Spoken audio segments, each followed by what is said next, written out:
I'm a functional fitness trainer and a prenatal postpartum fitness specialist here in Greeley, Colorado at Mindful Massage and Bodywork. Today we're doing a little bit of some low back easy exercises that you can do as long as you can get down safely and then back up off of the floor. So if your low back is bothering you a little bit, say you're post-holiday, you've spent a bunch of time cooking in the kitchen, this is a great mini series for you to be able to unravel what's happening in the lower back. So first things first, you want a pillow or a soft surface to place one knee on.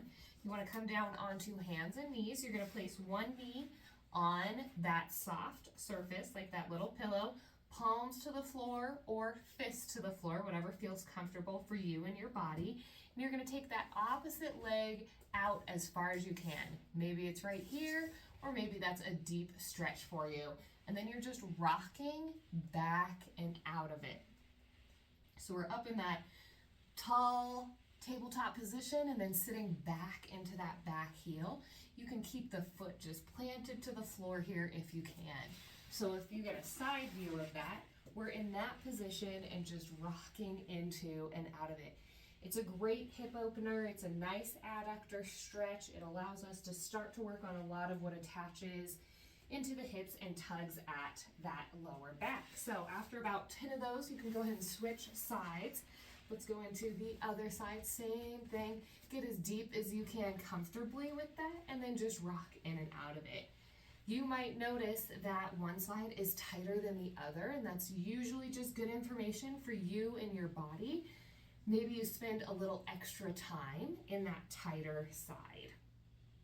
Again, we're just going for about 8 to 10 reps in and out of this.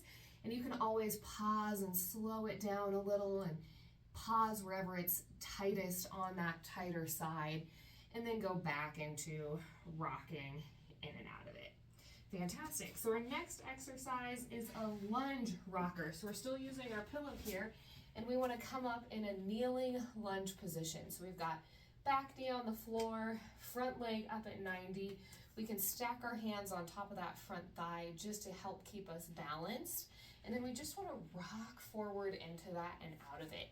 If you're not feeling a stretch in this at all, you might try tucking your tail. So if we keep our hips pivoted, our hips tucked underneath us a little more, it shortens our reach in this stretch, our reach in this exercise, but sometimes that's what we need to access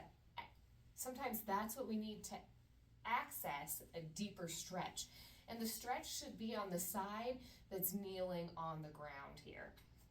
8 to 10 reps, and then go ahead and switch sides. And you can try it both ways.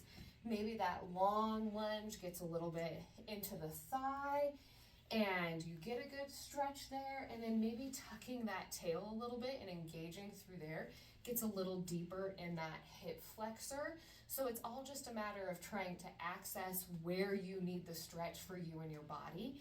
And everybody's a little bit different in what they're gonna be feeling and needing for them. Good. Again, hands stacked on thigh really does help with balance because it's not a balance exercise, it's more a stretching exercise. Excellent. So we're gonna wrap up with our last exercise, which is just pressing into this front foot. So we keep the core pulling in. We want to feel that core engaging for us and then press into that front foot like we want to stand up. If that feels too hard, you can go back to stacked hands and just press into the hands and that front thigh. The goal would be to try to not use the hands and just press into that front foot and release it. Press into that front foot and release it. You'll notice right now, my back knee isn't lifting up off the floor at all. So it's almost a pretend movement. We're doing the hard part before we actually lift. So we want to try and take it that next level harder. Then we're going to press and just lift that back knee. Little bit of a balance challenge there. Press and lift that back knee. Keep the core tight. Make sure you're breathing. Press and lift that back knee. We're going 2 more. Press and lift that back knee. Last time. Press and lift that back knee. Good work. And then we're just going to switch sides. Same thing on that other side.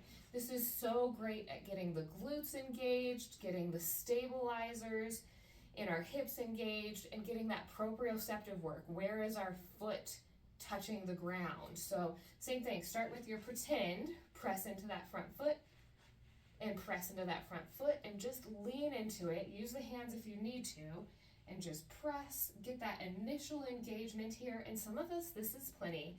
Just getting that little press can feel like a lot. But if you'd like to take it that next level up, you can keep the back toes relaxed or tuck them underneath you, but we want to put all the weight into that front foot. Press, good, and press.